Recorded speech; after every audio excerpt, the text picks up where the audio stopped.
Hey team, Luke Stickerman here from the Rugby League Lounge as we get into another episode of the weekly show, round two takeaways. As you can see, I'm solo this week, no guests. We are still going to do the modern day twist at the end, so stay tuned for that. It's going to be good. As I've got someone that I've collabed with this week. Cool. Because I thought that was a good idea we did last week. I got pretty good feedback, so why not? Clever way to kind of spice things up. We're going to make this real quick today, guys, though, as to be fair, I'm pretty tired, and it is harder to kind of get that conversation rolling, obviously doing the solo. So we get into the first game, which was the Eels Storm. Probably one of the games of the season so far. Obviously, only 2 weeks in, but both teams showed great performance in the wet.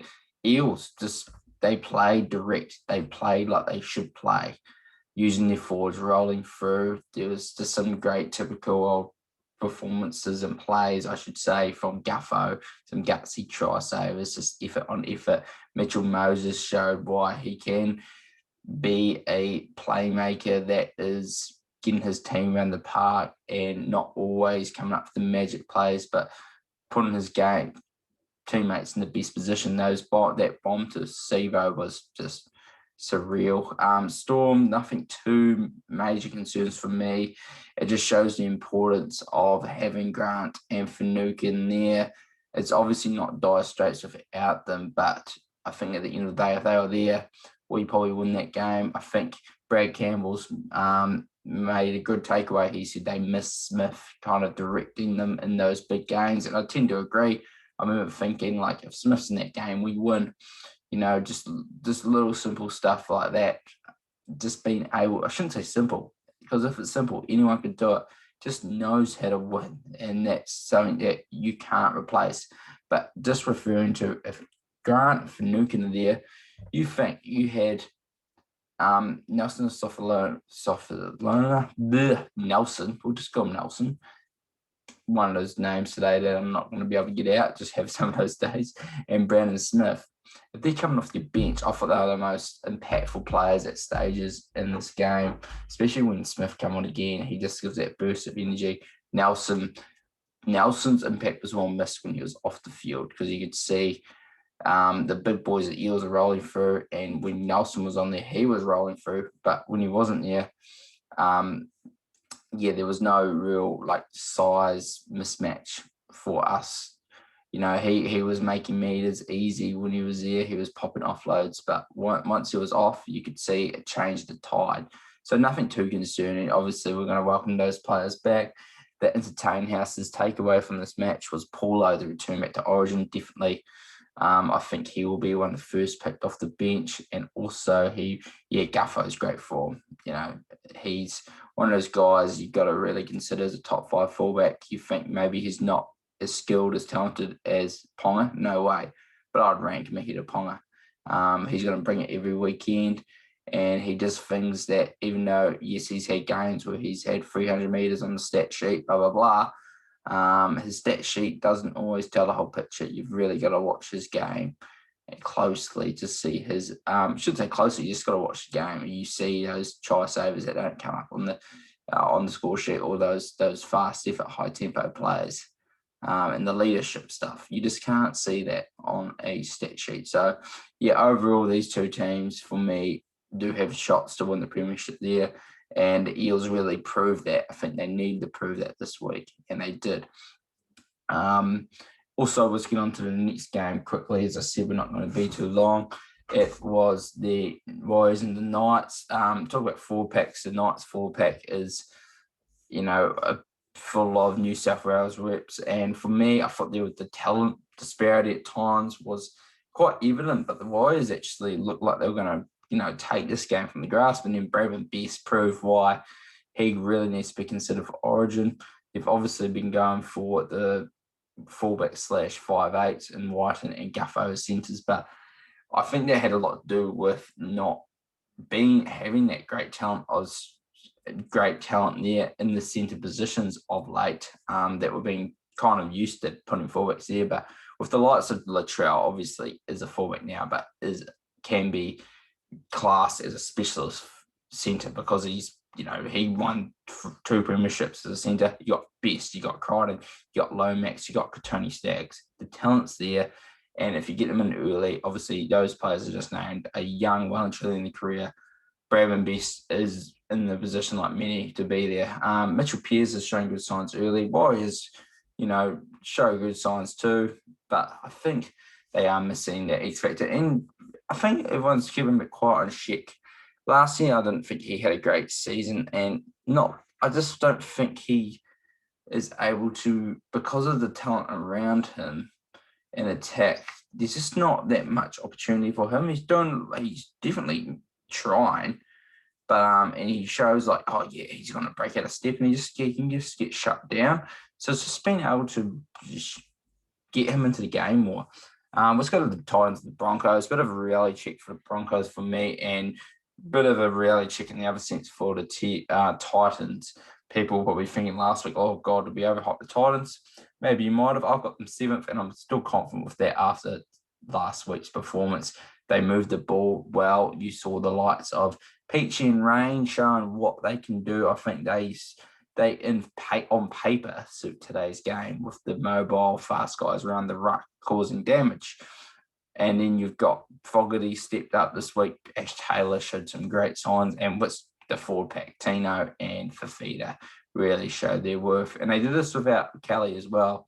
The Broncos, look, at the end of the day, I don't think you should be too. It's one of those games where I don't know really what Broncos fans expect from the Titans, from their side, which is the Broncos this year. Look, maybe the biggest concerns is, okay, who do we need to prioritise? Do we sold on Sako, the fullback? I just did a post. I think Tessie New showed great signs this game and had so far. I think the confidence was low last year. He was definitely thrown in a crap situation. This year, he's just showing like when he gets the ball, he looks a threat to beat defenders instantly. He threw a flick pass in his own in goal this week, and I think it pulled off. Or maybe he didn't get out. Can't remember. But yeah, like, do you want to prioritise him, Croft, or Devon? That situation, I'm on the fence completely. Milford. How do we get the best out of Milford? Is he part of our long-term future? To get the wins now, I would consider putting Milford at fullback, though I do think you can still win games, and there is a solution, or there is a equation where your best chance of winning now is to have Milford at 6, and that probably just depends on a few other things as well. Because you might not, even though, yes, he might be best at fullback, but at the end of the day, who you're going to place in the half? Dearden and Croft in the halves might not be a good match. You might need someone that has proven that he can, be there and lead a team in the halves, and having 2 young guys there might not be the best situation. So yeah, Broncos overall. Tavita Pangai is a huge scratcher. I was listening to the Bloke in the Bar live stream of it, and Remy Matua should say a bit critical of him, and I agree. He's got so much potential and just does some boneheaded stuff sometimes, and he's a guy that should really be in the New South Wales conversation. But talent-wise, yep, but he's ultimately not, because there's just too many things holding him back. Let's go to the next game, which I believe was the Panthers and the Bulldogs. Panthers are classy, but I do want to see them come up against like those genuine contenders. The Bulldogs, look, wait for Luke Thompson to come back, because their 4-pack hasn't provided that go for. But I think Luke Thompson had a lot of hype coming. I think people are forgetting that. He could be an X factor for them for sure. Maybe he just needs to come in there, and he comes in after an eye gouge ban. I believe he'll be back week 5. So expect him to come back and potentially change things. But yeah, this year's not about much for the Bulldogs for me. I don't have too many takeaways for the Dogs. Like, I think people did hype them top 8. I've got them 12th. And at this stage, unless Luke Thompson comes back and, like I said, rejuvenates his team, there's positive sides, not just, it shouldn't be too. There was an unlucky try that was disallowed, Corey Allen. That would have been one of the tries of the round for sure. But maybe I have to slip them lower. They are missing the strike. But yeah, you never know. Like at the end of the day, it's their second game together. You got guys like Kyle Flanagan, Corey Allen, Nick Kotrick, who are arguably their three most valuable players, definitely in the back line. And it's their first year at the club. So give them time. But yeah, I think next year is where you can probably start seeing expectations. The South and the Manly game was, it was one of those games that didn't really have me attached. Good signs from the Rabbitohs, fine as usual. Manly showed a bit of heart to stay in it, but overall just outclassed. The wet weather probably let this game down in terms of entertainment spectacle. I don't have too many thoughts on this game, to be completely honest. And you guys didn't respond with any. Sam has said Manly aren't as doomed as everyone thought. Yeah, I disagree. Because at the end of the day, there's just nothing exciting. Dylan Walker at fullback, please. Next week, I'd like to see Morgan Harper giving a go there. Trying to think who else. Ruben Garrick wasn't spectacular last year when he was there, but yeah, he doesn't scream. Andrew Davies also did something to his ACL, I believe. So yeah, speedy recovery for him. Yeah, that was awful to see. We'll go to the next game, which is the Cows and Drags. The Cowboys, my trap team, they're going to get me every year. Obviously, it didn't help because Tamalolo got ruled out. He's going to be out for a while. So they're my one team where if I had to change my preseason predictions, I've got them 8th. Look, I'm not confident in that. To be fair, I wasn't. I felt like out straight at the gate, I had to be kind of, I guess, convinced that I was right. After the first game, I thought, yeah, they just played shocking. They just dropped the ball cold, some stuff like that. But yeah, there's no energy. There's nothing where I think, they never look threatening with the ball. They don't. Maybe it's one of those things like I touched on with the Bulldogs. I think Drinkwater is best positions fullback. Maybe they just need to get used to those combinations. But there's a good chance, and I hate to say it, Michael Morgan's out for some time. He's been injury prone. And then that affects him. He's got to go back to 6, and you got to put Holmes back to fullback, and it changes all these combinations. I did like how Holmes scored his try, come in the middle, and then grab a kick. I'd like to see them because I really think wingers need to be utilised more as a second fullback. But the Dragons look good. They took advantage of a defence that wasn't out there that killed them. They were able to get some get a good roll on. Ben Hunt looks strong. He's kind of making me look full at the moment, thinking he should be a hooker. I don't completely take back though. For me, I do believe his best position is hooker, and not just his best position as hooker. He is very valuable as a hooker. He is deserving of rep honours at that position now. Ultimately, I wouldn't have him in there. Maybe figure him out maybe in the bench because Harry Grant's there. But if he was to be picked there, I wouldn't scratch my nose because he's great hooker. He really is. And it just gives him less responsibility. So yeah, I was impressed by them. They got some. It's an interesting year for the Dragons, and like I said, I do think they'll be bottom 14. I had them on Spooners, but look, the Cowboys, man, they really got to show some promising signs. And another team that's probably down the end as well, the Tigers didn't look great, really, did they? And obviously they come up against the Roosters. I thought there was a moment in that match where they were going to get some momentum. I thought they got unlucky there, and the Roosters almost, I think it was the end half, I believe, they did a quick tap and almost scored straight away. So yeah, they're missing overall talent. They're not, they can't contend with the others for me. Luke Brooks, look, I root for the guy. I believe he's got the talent. It's probably similar to me with Brodie Croft, where at the end of the day, I do give him a chance because I see the skills there. I see what hype was there when he was young. But at the end of the day, it's the last season, he didn't have a great season, and it's not looking great this season. And Dewey showed some good signs at 6. Probably need to go back and watch the game more depthly and watch him more as season progresses. Jacob Little And talk about the other spot, Jacob Little and Dane Laurie looked impressive. So yeah, and all the Roosters. Look, they were doing is just Tedesco was just going first receiver, bang, first receiver run. Look, they just made it look too easy. They were just able to do it too easy, and that was really concerning for the Tigers. But it does show how just talented the Roosters are for them to be able to do that. And it just come at ease, and it's like they just couldn't stop it. When the Roosters are rolling, the Roosters are rolling. There's no better team in the comp, really. And I think Victor Radley's coming back this week. Watch out. I'm really high on the Roosters this year. I've got them making the grand final. I've got them making the grand final with potentially Sam Walker coming into the team as well. Look, Lamb hasn't done bad, but he hasn't done anything to cement his spot. So don't be surprised if Sam Walker's going to be given a shot. Surprised he didn't this week because there was rumours he could, especially with the friend injury, him coming off the bench. But yet, ultimately, he didn't get the shots this week. So yeah, the Roosters just keep rolling and they'll continue to do so.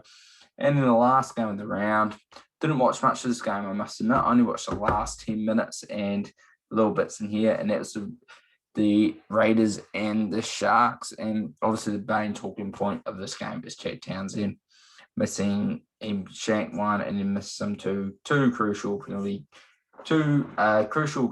and a penalty goal. Yeah, he'll bounce back. He's a true professional. I think he is a huge reason why I've got the Sharks kind of overperforming this year. I've been impressed by the Sharks. I've been really impressed by Will Kennedy. He's got a spark and energy where I was big on putting Luke Metcalf back there, especially what I've seen from him. He is a talent. He's probably not the most well-rounded player, but he is a guy that is hard to stop because he's just got pure speed and skill and hard to stop. We saw it at the Nines a couple of years ago. And yeah, I think they've got a good mix of experience and youth, especially when you think Sean Johnson's coming back. It'll be interesting what happens with Matt Moylan. Matt Moylan's been pretty good, but if he comes back, then where does that leave Matt Moylan? Where does that leave Will Kennedy? Does Moylan shift back to fullback? Yeah, so overall, like I said, didn't watch much of this game. The Raiders show they've got the ability to win games where they could go either way. I don't think teams are, that is, at the end of the day, that kind of puts teams above certain teams because even though it might not be their best game, they're still able to pull it out. They let the Sharks back in it, but yes, a bit unlucky with a few Townsend misses, but they're still able to do it. And they've done it time and time and again, especially last year with injuries to Hodgson. They were just able to pull games out because they just have this ability just to win games. We saw that with the old Sharks. The Sharks used to be good at that, just being able to win games. They weren't meant to win ugly. And I guess the Raiders, even though, like I said, didn't watch it, they were able to do it. Hudson Young looks like a guy who's really, there was potential for him to step up. He was impressive last year, but obviously with Bateman leaving, they were screaming for someone to do that, be the X factor, especially on that right edge. And he's done that so far. He's picked up the Dalian points, I believe, in both matches. And yeah, Hodgson, some good little touches from what I saw too. So yeah, I'm looking forward to watching the Raiders more in the future. I believe they might be versing the Warriors next week. So yeah, and that'll be interesting because the Warriors, even though I don't have them classed as a very high team in terms of the ladder standings at the end of the year, they got great defense, and you can't question the effort at this stage, especially leading on the back of last year. So we're gonna finish it off there. Sorry guys, it was a bit of a drag this one, especially with not having anyone there. But we're gonna do the modern day twist. Rugby League modern day Prince. I asked him to come on, and he was unable to. But I said, "Hey, would you be keen to do the modern day twist?" He said, "Yep, sure." Hit me. He's like, "Yep." And I'm like, "Hit me with the side. What side do you want to do?" And straight away, had the South Sydney Rabbitohs 2014 and had 5 players. Awesome. So his modern day twist on the South Sydney Rabbitohs. I think it's obvious, and people get angry about them always being compared, but I like to use the term shades of because there is similarities. Comparing, people think, oh, they expect them to be as great as this player, blah, blah, blah. No, shades of just reminds me, not saying that his career is going to be disappointed if he doesn't achieve what this guy achieved. And we're talking about Greg Inglis and Latrell. That's who I have the matchup to be too. Do I have to say much more? Freaks of athletes, got all-round skills. Like I said, I had Latrell was Hayne last week for 09, but very similar in terms of they're just freaks of nature that are just on their day, like unstoppable. The next guy for Rugby League Modern Day Prince was Isaac Luke. He had Brandon Smith. I think in terms of energy, obviously a Kiwi as well. He provides that. He's a guy that always has to question, has the defense questioning themselves. But for me, Brandon Smith is best utilised as a 13, and I would probably, I wouldn't, Isaac Luke's very much hooker was his position. I would go with a guy that actually was part of the 2014 South Sydney Rabbitohs team and replaced Isaac Luke for the grand final because Luke was suspended. Epi Koroisau, a guy always looking to run, a guy always being able to take advantage of forward slacking, and he does that with the Panthers today. So for me, it's Epi Koroisau. And it's funny enough that he was in the same team. He has gone with the next guy. We'll go to, just doing off the top of my head, he did Ben Teo. Obviously, hard-hitting guy, no nonsense, Origin caliber player. And I think this was his last year before going overseas to England for the rugby. He's got Jaden Sewer. Obviously, I see that, hard-hitting, obviously South Sydney Rabbitoh guy, Origin caliber, like we know, because he debuted last year and proved his value. I can't argue there. I think he's pretty bang on the money.